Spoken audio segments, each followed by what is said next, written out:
Right now, somewhere, a fortune is quietly being built and the person building it isn't doing anything that looks like work. No side hustle, no risky trades, no late nights grinding, just time and something left alone. This isn't a trick and it isn't luck. It's a force so old, so quiet, and so boring that most people walk past it every single day of their lives without ever noticing it's there. Physicists have called it one of the most powerful forces in the universe. Kings have used it to bankrupt kingdoms. And in modern America, a janitor with no college degree used it to quietly amass an $8 million fortune, one that nobody, not even his own family, knew existed until after he was gone. By the end of this video, you'll understand why the richest people on Earth are almost never the smartest, the hardest working, or the luckiest. They're just the most patient. And once you understand the mechanism behind that patience, you'll never look at money the same way again. But first, we need to go back to a chessboard, a king, and a mistake that nearly destroyed an empire. Centuries ago, in an old legend told across Persia and India, a wise man presented a king with a gift, the game of chess. The king was so delighted that he offered the inventor anything he wanted. The man's request seemed almost insulting in its modesty. "Place 1 grain of wheat on the first square," he said, 2 on the second, 4 on the third. "Just keep doubling, 1 square at a time, until the board is full." The king laughed. He called it the cheapest request he'd ever heard and ordered his treasurer to fulfill it immediately. Within days, the treasurer returned pale and shaking. The early squares were nothing. A handful of grain here, a bowl there. But numbers that double don't stay small. By square 20, the king owed over 1 million grains. By square 40, over 1 trillion. By the 64th and final square, the amount of wheat required was larger than every grain ever harvested in human history. Larger than the kingdom could grow in 1,000 years. The king hadn't been tricked by a clever man. He'd been defeated by a curve. That's the part almost nobody understands about compounding. It doesn't look dangerous. It doesn't look powerful. For the first 10, 20, even 30 squares, it looks like nothing is happening at all. And that illusion of nothing happening is exactly what convinces most people to quit right before the magic begins. Centuries later, an American statesman would prove this wasn't just a legend. He'd prove it with real money, real time, and a 200-year experiment that outlived every person who mocked it. In 1790, Benjamin Franklin, one of America's founding fathers, was dying. In his will, he did something almost nobody had ever done before. He left the equivalent of about $2,000 each to the cities of Boston and Philadelphia. But there was a strange condition attached: the money couldn't be touched for 100 years. Then, part of it could be used, and the rest had to sit untouched for another 100 years after that. People thought he'd lost his mind. $2,000 was barely anything, a modest gift, easily forgotten. Franklin didn't care what it looked like on day one. He was betting on what it would look like after 200 years of quiet, compounding growth. 100 years later, Boston's fund had grown to nearly $500,000. The cities used a portion for public projects exactly as Franklin had planned. Then the second 100-year clock ran out. By the 1990s, 200 years after his death, the funds had grown into millions of dollars, created from a gift so small that in his own lifetime, it barely made the news. Franklin never lived to see a single dollar of it. He wasn't trying to get rich. He was trying to prove a point that most people still refuse to believe today. Money doesn't need you to work harder. It needs you to leave it alone. But here's the question that actually matters: how does something this slow become something this massive? To understand that, we need the actual math. And once you see it, you'll realize why almost every wealthy family, every serious investor, and every billion-dollar company is quietly obsessed with one number. Here's the part your school never taught you. There's a simple shortcut investors use called the Rule of 72. Take the number 72, divide it by your interest rate, and you get roughly how many years it takes for your money to double. At 6% growth, your money doubles every 12 years. At 12% growth, it doubles every 6 years. Sounds slow, right? Here's where it stops sounding slow. Doubling 7 times turns $1 into 128. Doubling 10 times turns it into over 1,000. The early doublings feel invisible. The later ones feel impossible. And the only difference between the two is nothing but time.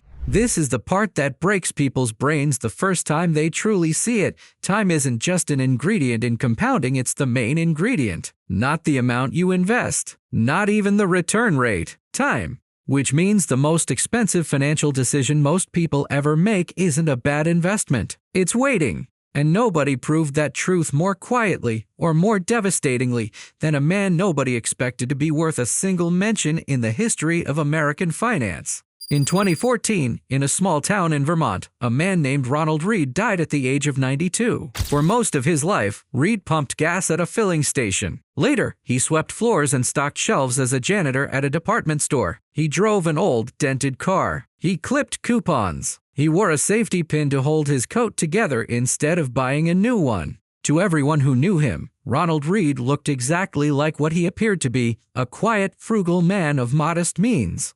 Then his will was Read. Ronald Read had secretly built a stock portfolio worth almost $8 million. His family had no idea. His neighbors had no idea. He hadn't inherited it, and he hadn't won it. There was no lucky trade, no secret tip, no dramatic reversal of fortune. What he had was decades. Read began quietly buying shares in solid, unglamorous companies, the kind nobody talks about at parties, sometime in his 50s, and he simply never stopped and almost never sold. He let his winners compound for over 60 years while the world assumed he was broke. When the story broke, financial analysts poured over his holdings looking for some hidden genius, some system, some secret. They found none. They found patience. Decade after decade of dividends reinvested, of shares left untouched through crashes, recessions, and recoveries, quietly doubling and doubling again. Ronald Read didn't beat Wall Street with intelligence. He beat it by refusing to get bored. And in that sense, he wasn't so different from the most famous investor alive today, a man whose entire philosophy on wealth can be summed up in a single image he's used for over 60 years. Warren Buffett didn't become one of the richest men in the world through a single genius trade or a secret formula. He became rich the same way a snowball rolling downhill becomes an avalanche, slowly, quietly, and then all at once. Buffett bought his first stock at 11 years old. By most standards, that's absurdly young. And yet, decades later, he'd say publicly that his biggest regret wasn't a bad investment, it was that he didn't start even earlier. Here's the number that should stop you in your seat. Over 99% of Warren Buffett's net worth was built after his 50th birthday. Read that again. The man, considered the greatest investor in modern history, spent his first 5 decades building a relatively small snowball. It was only in the final third of his life, after enough time had passed for compounding to fully take hold, that the numbers turned explosive. He wasn't right more often than everyone else. He wasn't smarter than every hedge fund manager on Wall Street. Like Ronald Read, he simply refused to stop rolling the snowball, year after year, decade after decade, while everyone else got bored, panicked, or cashed out early. That's the psychological trap almost nobody survives. Because for most of your life, compounding looks like it's failing you. And that illusion has quietly kept millions of people broke. Here's an experiment. Picture a lily pad on a pond that doubles in size every single day. If it takes 30 days to cover the entire pond completely, on what day is the pond half covered? Day 29. For 28 straight days, the pond looks almost exactly the same. Barely any visible change. Anyone watching would assume nothing important is happening. Then, in the final 48 hours, the entire pond is suddenly, violently covered. This is exactly what compounding feels like for a human being living through it in real time. For the first 5, 10, even 15 years, an investment account looks disappointing. The growth feels too slow to notice. People who spent their money on new cars and vacations look richer, more successful, more ahead.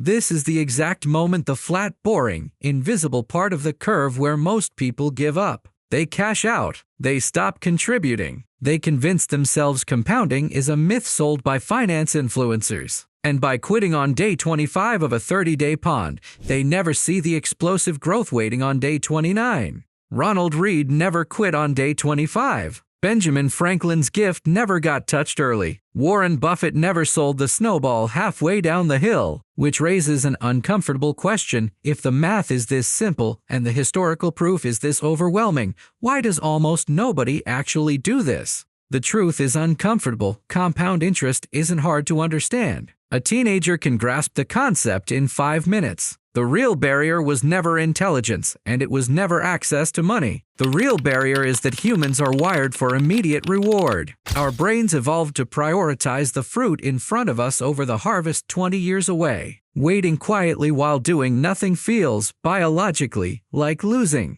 That's why lottery winners often go broke within years. That's why people abandon investment accounts the moment the market dips. That's why the wheat on the chessboard fooled a king. Compounding doesn't reward the smartest person in the room. It rewards the last person still standing. And once you see money this way, it's almost impossible to unsee it. Ronald Read wasn't hiding a secret system behind his janitor's uniform. Benjamin Franklin wasn't gambling with that $2,000 gift in 1790. Both of them had already discovered, long before modern finance had a name for it, that time, not talent, is the true engine of wealth. So here's the real secret hiding underneath everything you just watched. Compound interest was never really about money. It's about grain on a chessboard. Half a pond covered in lily pads. A snowball that looks pathetic for 50 years before it becomes an avalanche. A janitor in a dented car who was worth $8 million and never told a soul. It's a law about what happens when you let something small keep growing uninterrupted